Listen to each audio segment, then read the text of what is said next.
So నటుడిగా అంటే మామూలుగా అయితే నాన్న నటుడు నట శిక్షకుడు కదా, పిల్లలకి అది రావచ్చు రాకపోవచ్చు ఆ ఇంట్రెస్ట్ అనేది.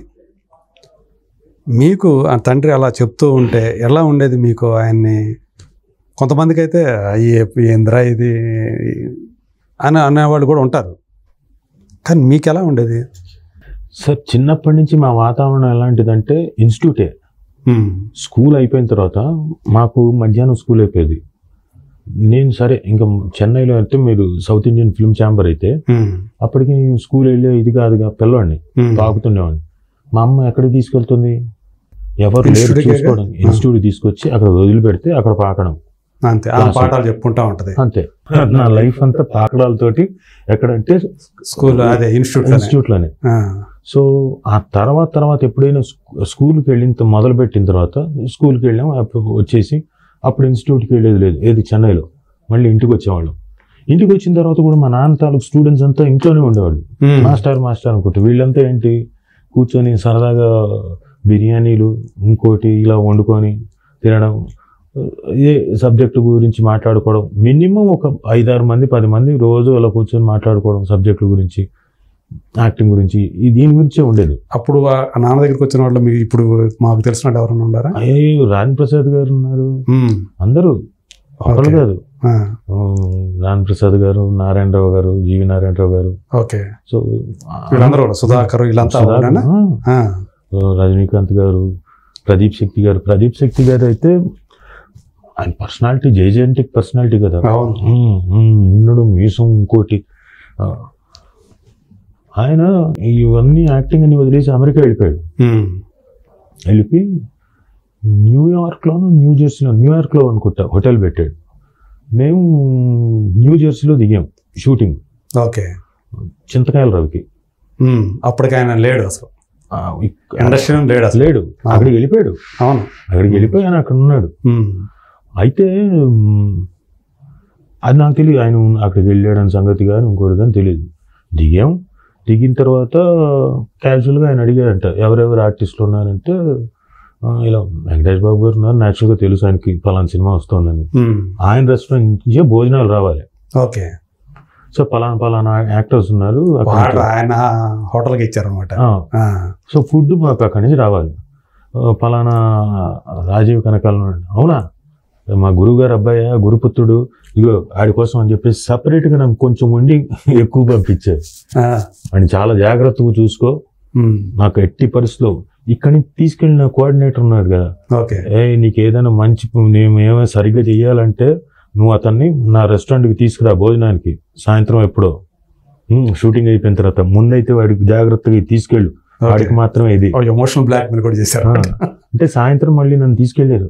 భయ్యా నువ్వేంటో, అదేదో భాషలో ఉంటుంది కదా, నువ్వేదో నీ పేరేంటో తెలియదు కానీ అన్నట్టుగా.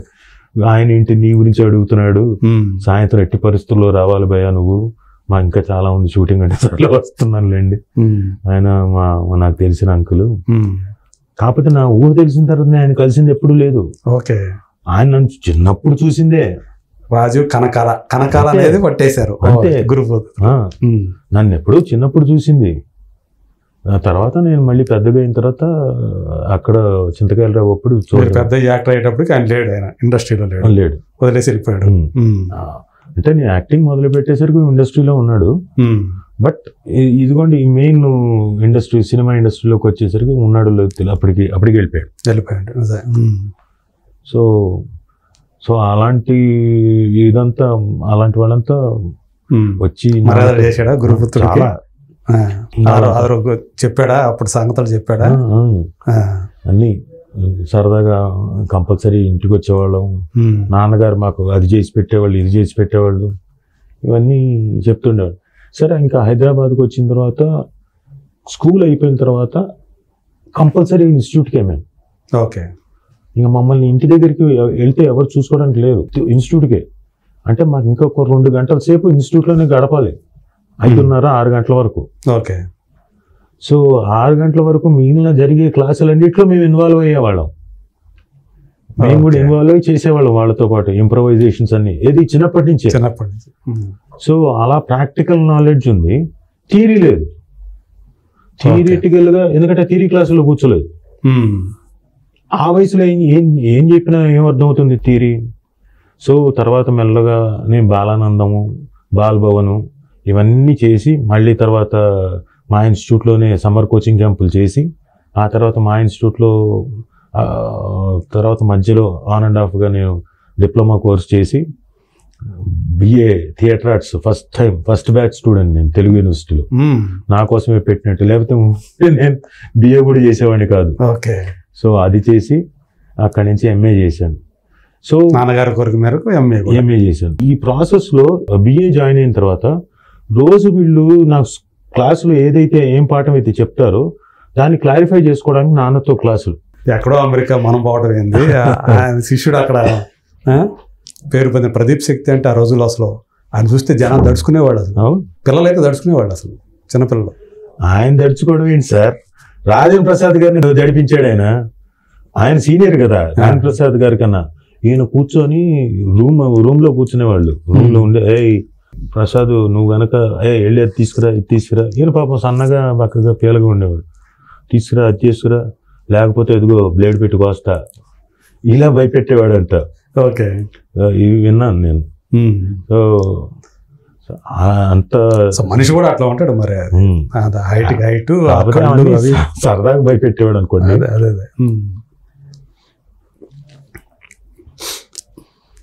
రజనీకాంత్ కూడా వచ్చినట్టు మీకు జ్ఞాపకం ఉందా? అసలు జ్ఞాపకం లేదు కదా. ఎందుకంటే నేను అప్పటికి ఇన్స్టిట్యూట్ 73 అంటే అప్పుడు హార్డ్లీ 6 నెలల పిల్లోండి. సో మొత్తం ఆయన రజనీకాంత్ గారు బ్యాచ్ అయిపోయేసరికి నాకు 2 ఏళ్ళు ఉండి ఉంటాయి. ఓకే. ఎందుకంటే ఆయన ఫస్ట్ బ్యాచ్ స్టూడెంట్ రజనీకాంత్ కూడా. కానీ ఎప్పుడైనా రజనీకాంత్ మరి తర్వాత కాలంలో నాన్నగారిని కలవటం, కలిసి ఉంటారు, నిన్ను ఇంటికి రావడం అన్నీ జరగలేదు. నాన్న ఎప్పుడైనా అక్కడికి వెళ్ళినప్పుడు, చెన్నై వెళ్ళినప్పుడు కలిసి ఉంటారేమో. ఎందుకంటే రజనీకాంత్ గారి పిఏ ఎప్పుడు ఉన్నారు విఠల్ ప్రసాద్ గారు అని, ఆయన ఫస్ట్ బ్యాచ్ స్టూడెంట్. ఆయన కూడా యాక్టింగే. ఆయనే ఇప్పుడు మేనేజర్ రజనీ గారికి. ఫ్రెండ్, చాలా క్లోజ్ ఫ్రెండ్. మొత్తం అంతా ఆయన చూస్తాడు. సో ఆయన ద్వారా కలిశారు. సో మొత్తానికి అలాంటి స్టాల్ వార్డ్స్కి నట శిక్షకుడు, నటనలో మెళకువలు నేర్పినటువంటి గురువు, ఆ గురువు పుత్రుడు మీరు. చాలామంది అండి, అంటే ఇప్పుడు అక్కడి నుంచి వచ్చిన south Indian film chamber of commerce నుంచి వచ్చిన వాళ్ళే కాదు, తర్వాత అడియార్ నుంచి సుబలక్ సుధాకర్ గారు, రామ్కి గారు, అరుణ్ పాండ్యన్ గారు, సుభాకర్ గారు, తమిళియన్స్ కూడా వాళ్ళు మదర్ దగ్గర, అమ్మ దగ్గర. నాజర్ గారు వచ్చి మదర్ దగ్గర నాన్న కూడా ఉన్నారేమో అప్పటికి. నాజర్ గారికి కూడా లక్ష్మి గారు గురువా? శ్రీనివాసన్ గారు అని మలయాళంలో మంచి writer plus actor. Okay. Malayalam ఆయన కూడా. సో వీళ్ళందరూ అక్కడి నుంచి వచ్చిన వాళ్ళే. సో తర్వాత ఇక్కడికి వచ్చిన తర్వాత మధు ఫిల్మ్ ఇన్స్టిట్యూట్లో చాలా మంది ఫస్ట్ సెకండ్ బ్యాచ్ నుంచి, okay, minimum of each batch నుంచి ఒక 7-8 మంది they are settled in industry. అక్కడి నుంచి చూస్తే మా ఓన్ ఇన్స్టిట్యూట్ పెట్టిన తర్వాత బయటికి మొన్న అంటే బిఫోర్ మా అమ్మ చనిపోక ముందు వరకు క్లాసులు తీసుకున్నారు, ఆ తర్వాత ఆపేసాం. అంతవరకు యాక్ట్ చేస్తున్న వాళ్ళలో మినిమం ఈచ్ బ్యాచ్ నుంచి ఒక 4-5 ఈజీగానే సెటిల్ అయ్యారు ఇండస్ట్రీలో. యాక్టర్స్గా సెటిల్ అయ్యారు, డైరెక్టర్స్గా సెటిల్ అయ్యారు. అదే అంటే ఆ పీరియడ్లో చూసుకుంటే ఎక్కువ మంది వీళ్ళ దగ్గర ట్రైనింగ్ అయిన వాళ్ళే. ఇప్పటికీ పలానా వాళ్ళు వచ్చి జీటీవీలో ప్రోగ్రామ్ డైరెక్టర్ వచ్చి, అన్నా నేను ఇన్స్టిట్యూట్ స్టూడెంట్ని. అవునా, సంతోషం. వాళ్ళు వచ్చి నా దగ్గర ఏదో కట్ చేస్తే వాళ్ళు ఎవరో చెప్తారు, సార్ ప్రోగ్రామ్ డైరెక్టర్ ఆయనే డైరెక్టర్ ఉంటే, వాళ్ళేమో చాలా హంబుల్గా ఉంటున్నారు నా దగ్గర. నేర్చుకుందేమో వాళ్ళ దగ్గర, నా దగ్గర ఎందుకు బలెవరు మామూలుగా ఉండండి, నేను కాదు కదా గురువుని. చాలామంది ఈవెన్ ఇప్పుడు సీరియల్స్ డైరెక్ట్ చేస్తున్న వాళ్ళు కూడా చాలా మంది ఉన్నారు. ఓకే. అలా అందరి సంఖ్యలో ఉంటారు కదా. మినిమం మొత్తం అందరినీ కౌంట్ చేసుకుంటే ఇప్పటిదాకా 73 నుంచి మొన్న 2018 వరకు 18 వరకు చెప్తానున్నారు. ఎన్ని సంవత్సరాలు? 73లో స్టార్ట్ చేశారా? 73లో అక్కడ అదే. South Indian film chamber. చెన్నైలో. అక్కడి నుంచి మీరు కనుక చూసుకుంటే వందల సంఖ్యలోనే ఉన్నారు. Over the years. ఇక్కడ కాదు, ఇంటర్నేషనల్ లెవెల్లో వెళ్ళాడండి, డైరెక్టర్ అయ్యాడండి. ఇక్కడ మా దగ్గర నేర్చుకున్న స్టూడెంట్ ఎవరు? ఓమర్ అని. ఓమర్. వాడు ఎక్కడి నుంచో సుడాన్ నుంచి వాడు ఇక్కడ తెలుసుకొని మా ఇన్స్టిట్యూట్ అడ్రస్ పట్టుకొని ఇక్కడ ఇండియాకి వచ్చి వాడు ఇక్కడ కట్టి వాడు జాయిన్ అయ్యి వాడంటూ వాడు ఇక్కడ సపరేట్గా రూమ్ తీసుకొని, ఫస్ట్ వచ్చినప్పుడు వాడికి రూమ్ లేదు కదా, వాడు ఎక్కడ హోటల్లో 2-3 రోజులు ఉన్నాడు. వాడు కాస్ట్ ఎక్కువ అవుతుందంటే 2 రోజులు మా ఇన్స్టిట్యూట్లో ఉన్నాడు లేదు తెలీదు, హోటల్లో ఉన్నాడు 3 రోజులు. ఆ తర్వాత రూమ్ తీసుకున్నాడు. 2 years డైరెక్షన్ కోర్స్ వాడు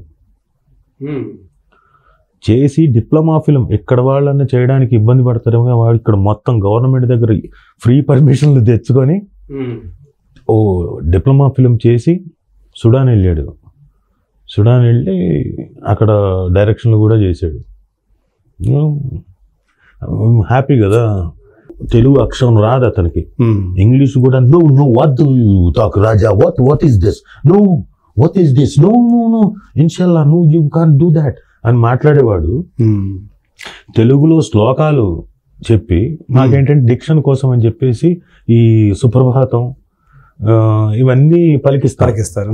సో అవన్నీ కూడా చెప్పేవాడు, స్పష్టంగా రావడం కోసం అవన్నీ పలికేవాడు. ఓకే. ఏమీ ఆశ్చర్యం అంటే వీళ్ళమ్మ మిగతా లోకల్గా ఉన్న వాళ్ళకి సరిగ్గా పలకడం రాదు, వీళ్ళు బ్రహ్మాండంగా పలికేస్తున్నాడు కదా అని. It was. సో అది గురువు మహత్యం, అది అనుకోవాలి కదా.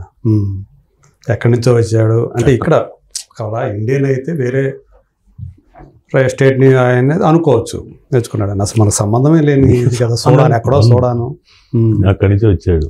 సోడాన్లో ఏం మాట్లాడతారా? ఏ లాంగ్వేజ్? Persian, Arabic.